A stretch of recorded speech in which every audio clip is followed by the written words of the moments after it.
꿈에서 쪽돌이를 쓴 할머니를 보고 나서 조상이 훨씬 더 잘 느껴지더라. 댓글을 써주셨는데요. 쪽돌이나 큰머리나 노곤삼이라고 제가 한다고 했죠. 노곤삼.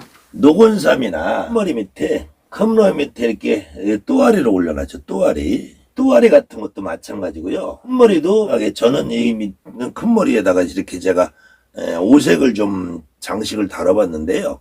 그리고 이렇게 끈을 묶기 좋게 하기 위해서 이렇게, 이건 만물상에서 파는 게 아니라 제가 직접 제 손으로 수공으로 만든 거예요. 만든 건데, 이런 모양을 한다고 해도 이 쪽두리를 쓰고 원삼을 입고 오시는 할머니를 우리가 왜 넉대신이라고 할까? 왜 넉대신이라고 할까? 그런데 이 넉대신이라는 의미가 이 오시는 할머니가 왜 그러면은 쪽두리를 쓰고 이 원삼을 입고 오실까? 이렇게 넉대신으로 오는 할머니들은 99.9%가 젊어서 청춘에 아기를 뱃속에 담고 아기를 출산하는 과정에서 아기를 임신을 하고 아기를 출산하는 과정에서 아기를 출산을 한 이후에 이 세 가지 경우에요. 아기를 뱃속에 넣은 상태에서 아기를 낳으려는 과정에서 아기를 다 낳고 그래서 임신했을 때 출산 과정에서 출산 이후에 그래서 돌아가시는 할머니를 보통 우리가 넉대신이라고 부른다. 그럼 왜 넉대신이라고 부를까? 그리고 저 할머니가 내 몸에서 움직여주면 왜 조상점을 잘 볼까? 이 할머니는 보통 여러분들 집에 어느 집에나 할머니가 두 분 있는 집이 많이 있어요. 특히 무속인 집에는 많이 계세요. 그때 보통 첫 번째 할머니라 우리가 이분을 큰할머니라고 그래. 그리고 직접 우리 아버지를 낳으신 분을 본할머니라고 그래. 그럼 이 큰할머니는 우리 할아버지의 또는 증조할아버지의 또는 고조할아버지의 요 할아버지들의 부인이었지만 실질적으로 첫임신, 허니문 베이비라고 첫임신을 한 상태에서 아이를 뵌 상태에서 출산하는 과정에서 출산 이후에 돌아가신단 말이에요. 당연히 17, 18, 19, 20 요때 결혼을 해서 영양이 부족하고 발육이 부진한 상태에서 임신을 하고 출산을 하니까 많이들 죽었어요. 그런 할머니들이 족보상 할아버지의 첫 번째 부니까 할머니야. 증조할아버지의 첫 번째 부니까 증조할머니야. 고조할아버지의 첫 번째 부니까 고조할머니야. 그렇지만 이분들은 오실 때 돌아가실 때 그 모습대로 와요. 그래서 17, 18, 19, 20 이때 그 모습 그대로 오신단 말이야. 그리고 그분들이 인생에서 가장 아름답고 행복했던 시간이 바로 이렇게 원삼 쪽들이를 하고 결혼식을 올리듯 그 순간이란 말이에요. 그래서 그분들이 오실 때 이 모습을 하고 오시기 때문에 여러분들이 이런 모습을 하고 오시는 분들을 넉대신 할머니라고 그래요. 그리고 실질적으로 제가 무당이 되는 초창기에 한약꽃 하시는 분들이 진호기를 하고 도령 돌고 배를 가를 때 이렇게 이 의대를 노곤삼을 입고 하는 경우도 많이 있었어요. 지금은 한약꽃 하시는 분들도 넉대신 할머니 의대라고 해서 노란 옷으로 도포처럼 넓게 생긴 걸 맞추고 있는데 다 잘못된 거예요, 사실은.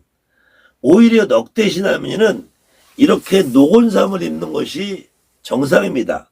그러면 넉대신 할머니가 오면 조상점을 더 잘 보게 될까?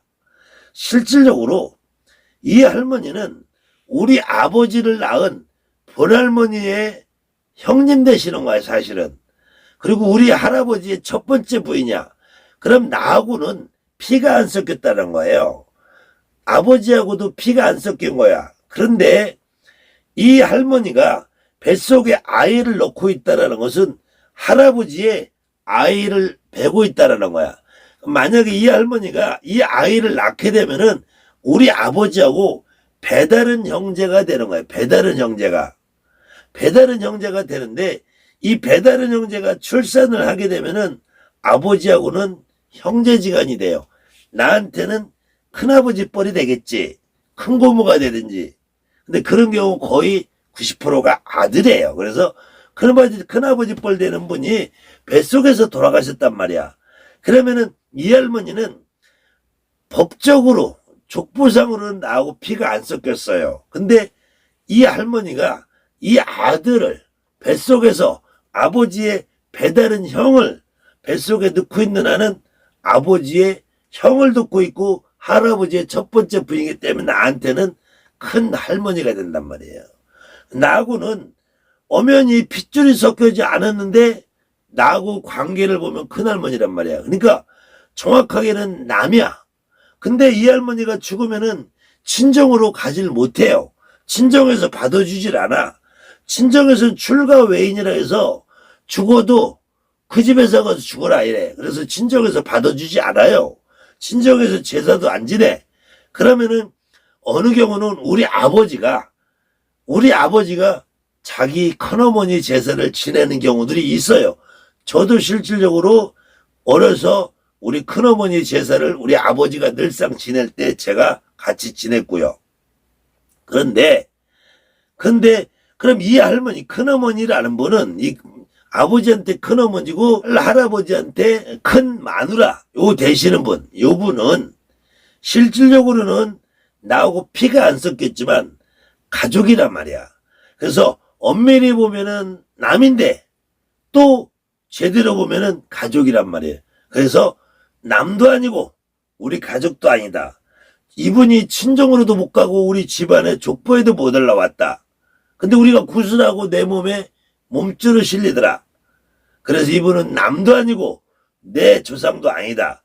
그래서 저는 이분을 이름하여 남의 조상, 밖에 있는 여러분의 손님들 조상과 나와 내 조상님과 연결시켜주는 다리 역할을 하는 할머니다.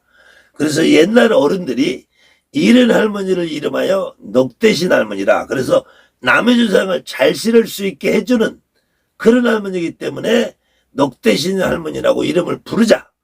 그렇게 했던 걸로 저는 여러분에게 말씀드리고 싶습니다.